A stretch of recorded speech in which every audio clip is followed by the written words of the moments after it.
ஒரு பெண்களால மட்டும் எத்தனை குழந்தை செத்து இருக்கு, எத்தனை குற்றவாளி உருவாயிருக்கான், எத்தனை கொலைகள் நடந்திருக்கு. குழந்தைய தள்ளி விடுற அடிக்கிறான் போது அடுத்தவன் அவனோட குழந்தை அது கிடையாது. அந்த குழந்தைய கொல்றதுல என்னங்க ஆச்சரியம்? எல்லாத்துக்கும் கவர்மெண்ட் வருமா பின்னாடி? எல்லாத்துக்கும் ஒருத்தருக்கு ஒரு போலீஸ போட முடியுமா? அதுவும் தான் சொல்லுவீங்க பிரைவசி இல்லைன்னு சொல்லிட்டு. இவன் ஆல்ரெடி ஒரு கிரைம் பண்ணிருக்கான், நம்ம கூட வந்தா நம்மளையும் கொல்லுவான், நம்ம குழந்தையும் கொல்லுவான். நீ ஏன் யோசிக்கல? பாதிக்கப்படுற பெண்கள் நிறைய பேர் இருக்காங்க, நான் அதை மறுக்கவே இல்லை. ஆனா இப்ப உள்ள பெண்கள் இந்த மாதிரியான பல விஷயங்கள்ல ஈடுபடுறாங்க. குழந்தைங்களை அடிச்சு கொல்றது, இல்ல குழந்தைங்களை அடிச்சு கொல்றதுக்கு துணையா இருக்கிறது. உண்மையா சொல்லணும்னா மனசு வலிக்கிற விஷயம், ஆனா யதார்த்தமான விஷயம். கண்டிப்பா நம்ம ஏத்துக்கிட்டு தான் ஆகணும். இது குறையாதுங்க. ஆஸ் அ டிடெக்டிவா சொல்றேன், நான் ஒரு நாள் நான் பாக்குற சந்திக்கிற கேஸ வச்சு சொல்றேன், இது குறையாது, இனிமே குறையாது, வாய்ப்பில்லை.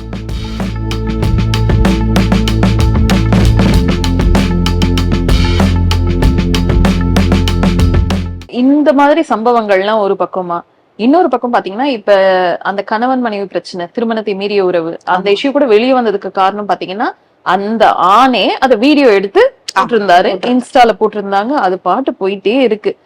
இது என்ன மனநிலைமா? ஒவ்வொரு விஷயங்களையும் சரி நீங்க பெரியவங்க உங்களோட விஷயங்களை போடுங்க, எது வேணாலும் செய்யுங்க, ஆனா ஒரு குழந்தைன்னு வரும்போது அந்த குழந்தைக்கு ஒவ்வொரு விஷயங்கள் ரொம்ப சென்சிட்டிவான விஷயம். நீ அழற, யூஸ்வலாவே குழந்தைங்க வந்துட்டு அப்பா அம்மா அழுதாலோ இல்ல சத்தமா பேசினாலும் அந்த குழந்தைக்கு ஒரு பயம் ஏற்படும், அழுவுங்க. ஆனா அந்த குழந்தை எதிர்க்க நீ அப்படி பேசி நான் செத்து போயிட்டா நீ என்ன பண்ணுவேன்னு சொல்லிட்டு அந்த குழந்தைய தூண்டுற மாதிரி இது பண்ணி அந்த குழந்தை அழுது எனக்கு பயமா இருக்குப்பான்னு சொல்லிட்டு இந்த வார்த்தையெல்லாம் அந்த குழந்தை சொன்னா நம்மளால அந்த வீடியோவே பார்க்கவே முடியல. ஆனா இந்த ஆண் பாத்தீங்கன்னா அவரோட பேஜ் முழுக்கமே அந்த பர்சனல் வீடியோஸ் எல்லாமே போட்டிருக்காரு. அவங்க பிரைவேட்டா இருக்கிறதுல இருந்து அவங்க ஃபேமிலில இருந்து. இது என்ன மனநிலைமா? எல்லாத்தையும் தூக்கி தூக்கி தூக்கி பொது வெளியில போடுறீங்க, கடைசியில வந்து கொலை பண்றதையும் தூக்கி வீடியோவா போடுறீங்க, இது பண்றீங்க. இது என்ன மனநிலை? இது எல்லாருமே பண்றாங்களே இப்ப இந்த சோசியல் மீடியால. யாரு பண்ணாம இருக்காங்க?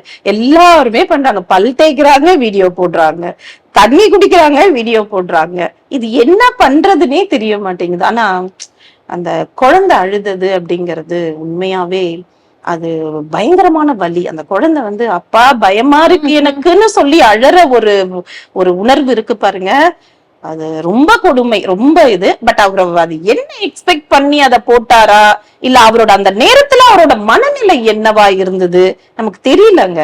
ஆனா அது ஆக்சுவலி ரொம்ப தப்பு, ரொம்ப ரொம்ப தப்பு. இப்ப கேரளால கூட பாத்தீங்கல்ல, கேரளா அந்த 1.5 வயசு குழந்தை 2 கையும் கட்டு போட்டு அவ என்ன பண்ணிருக்கா, அந்த குழந்தை பேரு அஷ்ரத்துங்க, அந்த இந்த பொண்ணு பேரு அகிலா. அவ என்ன பண்ணிருக்கா, இந்த குழந்தை விளையாடுற குழந்தைய அவளே தள்ளி விட்டுருவாளாம். அப்படி உடைஞ்சதுதான் அந்த 2 கை. அவ சிரிக்கிறா, பாத்தீங்களா நீங்க நினைக்கலாம் என்னடா பெண்களையே இப்ப ரீசன்ட் டேஸ்ல பாருங்க, இப்ப ஒரு 10 நாள்ல ஒரு பெண்களால மட்டும் எத்தனை குழந்தை செத்து இருக்கு,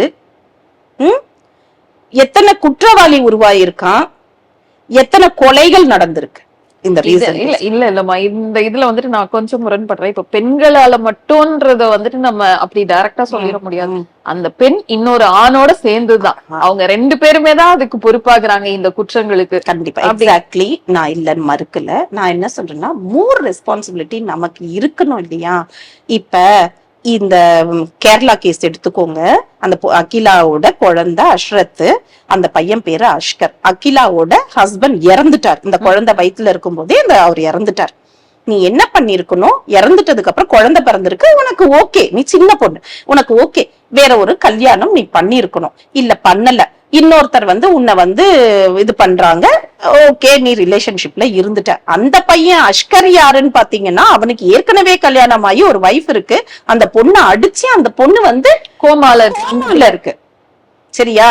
இத தெரிஞ்சே நான் திரும்பவும் நீங்க நினைக்கிறீங்க நம்ம ஒரு பெண்ணை குற்றம் சொல்லலைங்க. பெண் ஒரு விஷயத்த செலக்ட் பண்ணும்போது கூட கவனம் இருக்கணும்னு சொல்றேன். நீ அந்த அஷ்கரை நீ செலக்ட் பண்ணும்போது அவனோட பின்னணி என்ன, அவன் இன்னொரு பொண்ணை அடிச்சு கோமால வச்சிருக்கான், அவன் சரியில்லாத ஒரு பொண்ணு நம்ம வீட்டுக்கு பையனை நம்ம வீட்டுக்குள்ள கூட்டிட்டு வந்தா நாளைக்கு நமக்கும் இந்த நிலை ஏற்படும், நம்ம குழந்தை வச்சிருக்கோம், இந்த நிலை ஏற்படும், நீ திங்க் பண்ணணும் இல்லையாங்கிறது தான் என்னோட கேள்வி. நான் பெண்களை குறை சொல்லல, ஒரு விஷயத்த எங்க ஒரு புடவை செலக்ட் பண்றோங்க, எவ்வளவு நேரம் செலவு பண்றோம், என்னங்க சொல்றீங்க நீங்க? ஒரு மொத்த கடையை எடுத்து கீழே போட்டுடுறோம், கரெக்டா இல்லையா?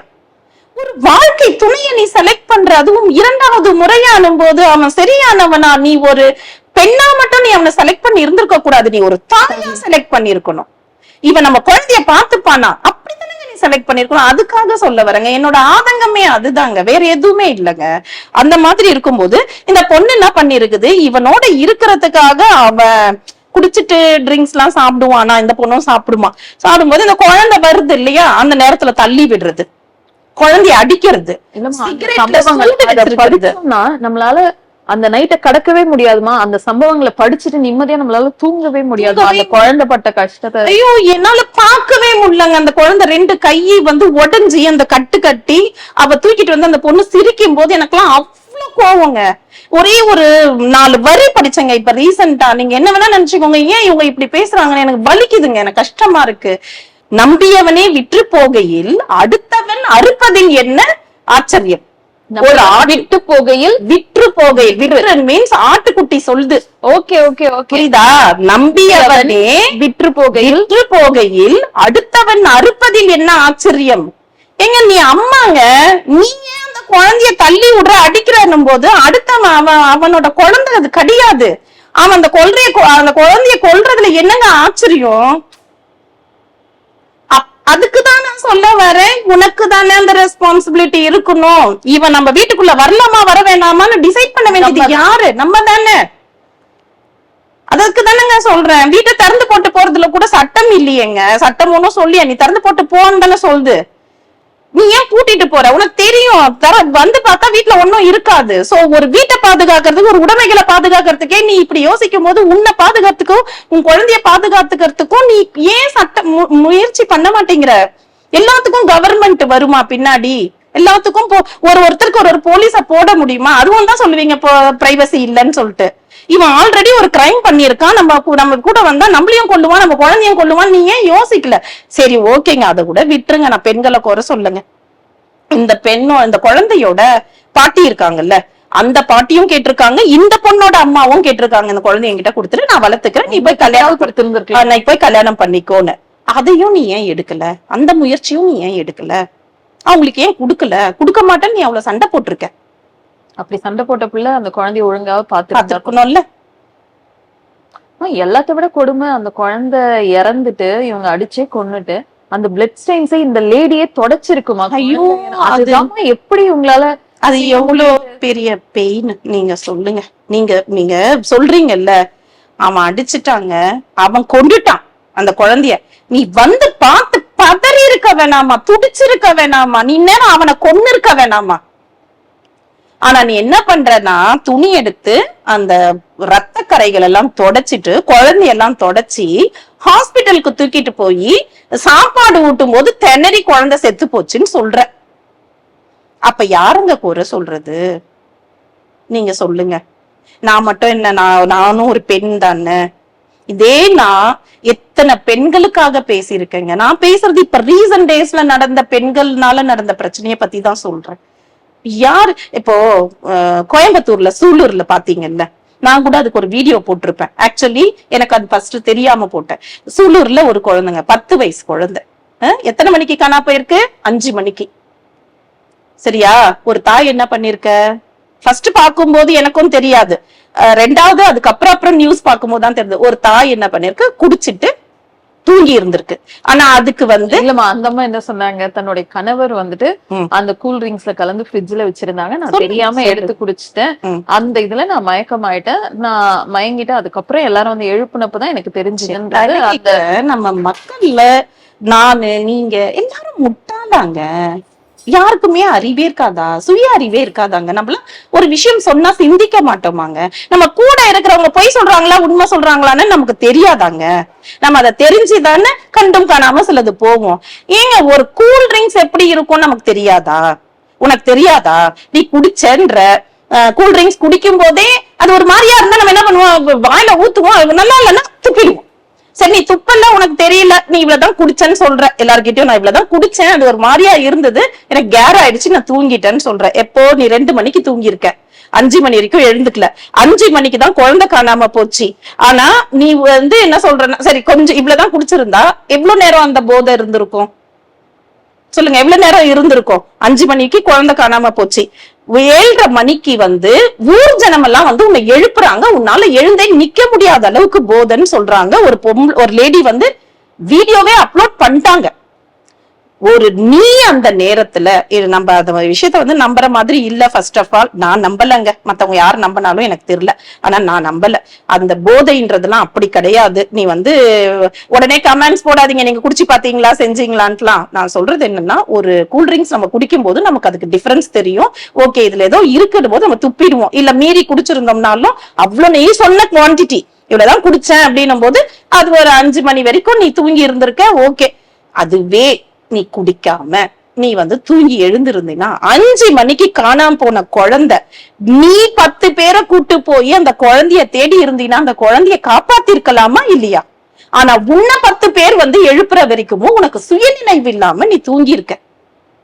அதனாலதானே அந்த குழந்தை எழுந்துச்சு. ஒழுக்கம் அப்படிங்கிறது கொஞ்சம் இருக்கணும். எல்லாமே மாறணும்னா நாம ஃபர்ஸ்ட் மாறணும்லம்மா. நீங்க போய் இந்த பிள்ளை போய் இந்த அம்மா போய் 10 பேரை எழுப்பி கூப்பிட்டு என் குழந்தைய காணோம் வாங்க தேடலாம்னு சொல்றது போய் 10 பேர் வந்து உன்னை தட்டி எழுப்பி உன் குழந்தை காணோம் எங்க போச்சுன்னு தெரியலன்னு சொல்ற வரைக்கும் உனக்கு தெரியல. அது ஒரு பாயிண்ட்டுங்க. 2வது கூட ஒரு சித்தின்னு சொல்லி ஒரு பொண்ணு இருந்துச்சு. அந்த பொண்ணு வந்து அவங்க சித்தியே கிடையாதான், அதுவும் விசாரணையில சொன்னாங்க. சரி அது செகண்டரி. அந்த பொண்ணு என்ன சொல்லுது, அந்த பொண்ணோட நீங்க விஷுவல்ஸ் எல்லாம் எடுத்து பாருங்களேன். மாதிரி பாதிக்கப்பட்டுருச்சு, குழந்தை இறந்து போச்சு, எங்களுக்கு கவர்மெண்ட் வந்து என்ன பண்ணணும்னு எங்களுக்கு வந்து கொஞ்சம் அறிக்கை இது கொடுங்க, எங்களுக்கு எவ்வளவு இது கொடுக்குறேன்னு சொன்னாங்க, அதை வந்து எவ்வளவு கொடுப்பீங்க எப்ப கொடுப்பீங்கன்றத எங்களுக்கு கொஞ்சம் அறிக்கை கொடுங்கன்னு அந்த பொண்ணு சொல்லுது. நான் என்ன சொல்றேன், ஒரு உயிர் போச்சு, அது யாரால போச்சு எதனால போச்சு, அதுக்கு வந்து தண்டனை வாங்கி தரணும், சட்டம் வந்து அதுக்கான முயற்சி எடுக்கணும்ன்றதெல்லாம் தாண்டி நீங்க வந்து நிதிக்கு வந்து நின்ட்டீங்க. கள்ளச்சாராயம் குடிச்சு 10 பேர் செத்தாங்க, நிதி கொடுத்தாங்க. இது என்ன மாதிரியான சட்டம்? உன் திமிர்ல ஒரு விஷயம் நடக்குதுன்னா அது என்ன, அதுக்கு வந்து கவர்மெண்ட் வந்து 10 லட்ச ரூபாய் கொடுக்குது. அப்ப நம்ம என்ன எடுத்துக்கிறோம்னா, ஓகே நம்ம வீட்டுல சாவு விழுந்துச்சுன்னா நம்ம கவர்மெண்ட் 10 லட்சம் கொடுக்கும், அது எப்படி போனாலும் பரவாயில்லன்ற மாதிரி ஆயிடுதுங்க. இப்ப இந்த இடத்துலயும் நான் வந்து ஆண்களை இது பண்ணி வச்சுட்டு பெண்களை குறை சொல்ல, நான் திரும்ப திரும்ப வலியுறுத்துறது ஒரே விஷயம் தாங்க. அந்த சைட்ல சரி பண்ண முடியல, இது வரைக்கும் சரியாகல, அதனால பெண்கள் உஷாரா இருந்துக்கோங்க, கொஞ்சம் பாதுகாப்பா இருங்க. ஏன்னா இழப்பு ஏற்பட்டுருச்சுன்னா நமக்கு வந்து பெரிய பாதிப்பு ஆயிடும். இது சினிமா கிடையாது. இந்த படத்துல செத்து போய் மறுபடத்துல உயிர் வர்றதுக்கு ஒன்ஸ் போனா போனதுதான். இப்ப ஆனா எல்லாருமே அந்த குழந்தைகளை பிரச்சனையா நினைக்கிறாங்க இல்லமா. இப்ப நிறைய இது பார்க்கும்போது இப்ப இந்த விஷயம் நடந்துச்சு குழந்தைய வச்சு. இதுக்கு முன்னாடி அந்த அபிராமின்னு சொல்லிட்டு ஒருத்தவங்க அந்த பிரியாணி கடை அந்த இதுலயும் குழந்தைங்களை வந்துட்டு இது பண்ணாங்க. ஏமா இந்த மனநிலை எப்படிமா வருது? தான் பெத்த குழந்தையே கொல்லணும்ன்ற அளவுக்கு என்ன மனநிலை? இப்ப நீங்க கொஞ்ச நேரம் முன்னாடி இப்ப ரீசெண்டா நடந்த அந்த பட்டுக்கோட்டை கேஸ்ல கேட்டீங்கல்ல, இவரு வந்து இன்ஸ்டால இந்த பொண்ணோட இத போட்டாரு அப்படின்னு சொல்லிட்டு, இதேதான் அந்த பெண்ணுக்கும். இந்த இன்ஸ்டால டிக்டாக்ல அந்த மோகம்ங்க. தன்னை அழகா இருக்கிறன்னு ஒருத்தன் சொல்லிருவான், புருஷன் வந்து தினமும் சொல்ல மாட்டான் அழகா இருக்க அப்படின்ட்டு. இவன் வந்து வெளில போற இடத்துல நீ அழகா இருக்கீங்களே, அவனுக்கு தேவை, அவன் உன்னை யூஸ் பண்ணிக்கணும், அதனால சொல்றான். இப்போ என்ன ஆயிடுதுன்னா, இந்த சந்தோஷத்துக்கு எல்லாம் அவங்க நினைச்ச நேரம் ஒரு இடத்துக்கு கிளம்பி போகணும், நினைச்ச மாதிரி நினைச்ச நேரம் இருந்துட்டு வரணும். இதுக்கெல்லாம் தடையா இருக்கிறது யாரு? அம்மா அப்பா கேட்டா உங்க வேலையை பாருங்க, எங்களுக்கு தெரியும், எங்களுக்கு ஏஜ் ஆகலையா, என்னோட வாழ்க்கையை பாத்துக்க எனக்கு தெரியலையா, தெரியாதான்னு கேட்டுடுறாங்க. ஹஸ்பண்ட் கேட்டா பிரைவசி இல்ல, என்ன வந்து எப்படி பண்றாங்கன்னு சொல்ல. ஆனா குழந்தைங்கன்றது அப்படி இல்ல. குழந்தைங்களுக்காக ஒரு தாய் வந்து வந்துதான் ஆகணுங்கிற கட்டாயம் ஏற்பட்டுருது. அந்த குழந்தைங்களுக்கு டைமுக்கு ஃபுட்டு கொடுக்கணும், ஸ்கூலுக்கு அனுப்பணும், அவங்களோட நீட் எல்லாம் நம்ம வந்து பண்ணணும்ன்ற மாதிரி ஆனதுனால இவங்களுக்கு என்ன ஆயிடுதுன்னா அந்த குழந்தைங்க மேல வெறுப்பு வந்துடுது. இது இருக்கிறதுனாலதான் என்னால இஷ்டப்பட்ட நேரத்துக்கு வெளில போக முடியல. அது ஆண்களுக்கும் இருக்கு. பண்றதெல்லாம் ஆண்கள் தானே. என்னால இஷ்டப்பட்ட நேரத்துல வெளில போக முடியல, இஷ்டப்பட்ட நேரத்துல வர முடியல, என்னால ஜாலியா இருக்க முடியல, ஃப்ரீடமா இருக்க முடியல. அதுக்கு தடையா நீ இருக்கிற, நீ ஏன் இருக்க? செத்துப்போ அப்படின்னு ஒண்ணு இதுங்களே கொன்னுடுறது, இல்ல இதுங்க கூட இருக்கிற அவனை வச்சு கொல்றது. இது என்ன மாதிரியான மனநிலைன்னா எனக்கு புரியவே மாட்டேங்குது. எனக்கு இந்த மனநிலைய நம்ம இதுல ஆண்களையும் மட்டும் தனியா பிரிச்சு சொல்ல முடியாது, பெண்களும் சொல்ல முடியாது. நீ பெண்கள் நீ கொலை பண்ணாம, நீ சாகடிக்காம, நீ கரெக்டா இருந்து இன்னொருத்தர இது பண்ணினா நம்ம இன்னொருத்தரையும் கேள்வி கேட்கலாம். நீயும் தானே அந்த மனநிலைக்கு வந்துட்ட. இன்னைக்கு உன்னோட சுய லாபத்துக்காக, சுய ஆசைக்காக, சுய உணர்வுகளுக்காக நீ பெத்த குழந்தையே கொல்றியே. நம்ம குழந்தைங்களுக்கு எல்லாம் ஒரு சின்னதா கீழே விழுந்துச்சுன்னா பதறுவோங்க, நம்ம ஐயோ அப்படின்னுவோம், நம்மள மீறி வந்துரும். தான் ஆடாட்டாலும் தன் ஆடும் சொல்லுவாங்க. உனக்கு எங்க கண்ணு முன்னாடி ஒரு குழந்தை செத்து கிடக்குது, அது இன்னொருத்தனால செத்து கிடக்குது, இல்ல நீயே கூட இன்னொருத்தனுக்காக சாகடிச்சு போடுற, உனக்கு துடிக்கவே இல்ல, பதறவே இல்ல, நீ ரத்தம் கொதிக்கவே இல்லைன்னா உன்னை எப்படி பெண்கள் லிஸ்ட்ல நாங்க சேர்ப்போம்னு கேக்குறேன் நானு. உன்னால இன்னொருத்தர் பாதிக்கப்படும் போது அது பாதிப்பு இல்லையா, அது குற்றம் இல்லையா, அதை எப்படி நீ செய்யறதுனால நான் உன்னை பெண்களுக்காக நாங்க எப்படி பேசுவோன்ற.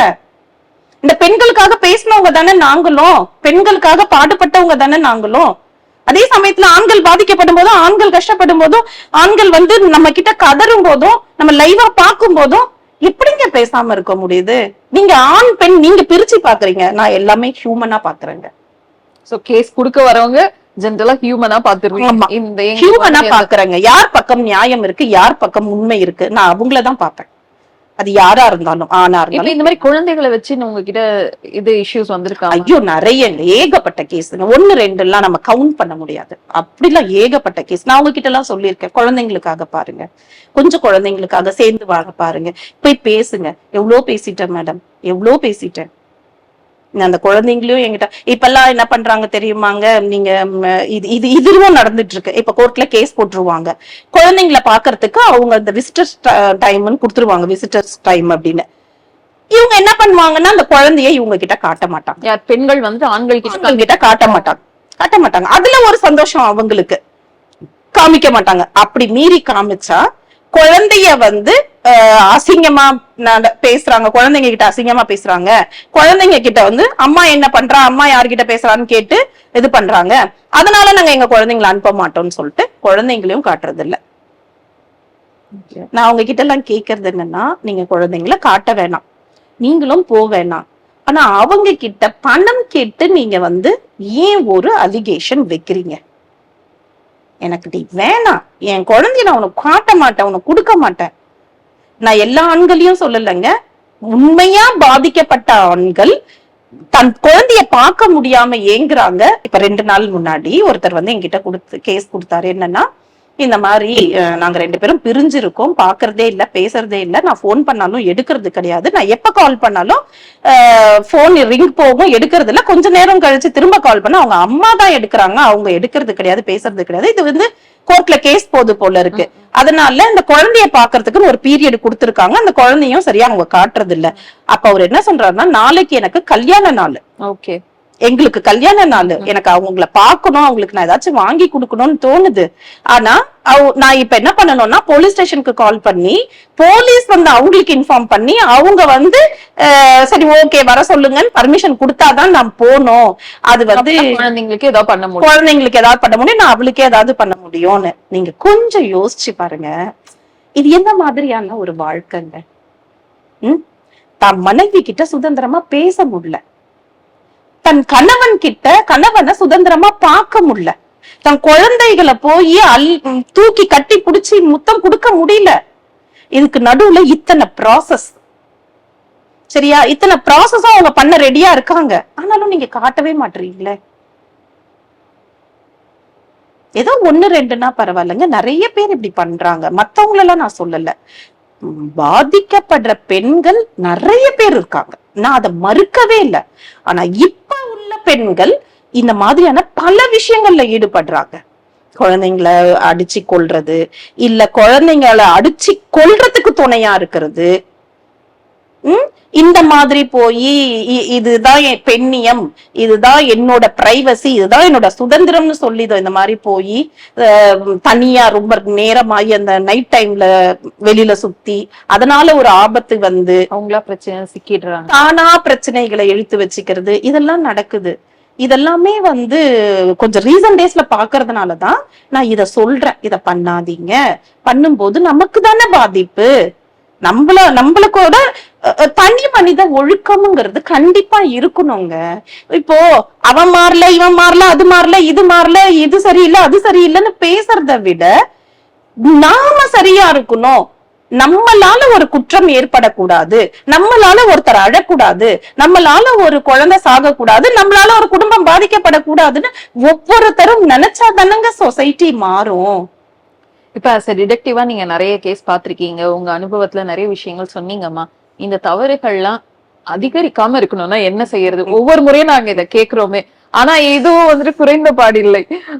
இருந்தாலும் மனசும் கேட்க மாட்டேங்குது. இதெல்லாம் அவாய்ட் பண்ணோம்னா என்னதாம்மா வேணும்?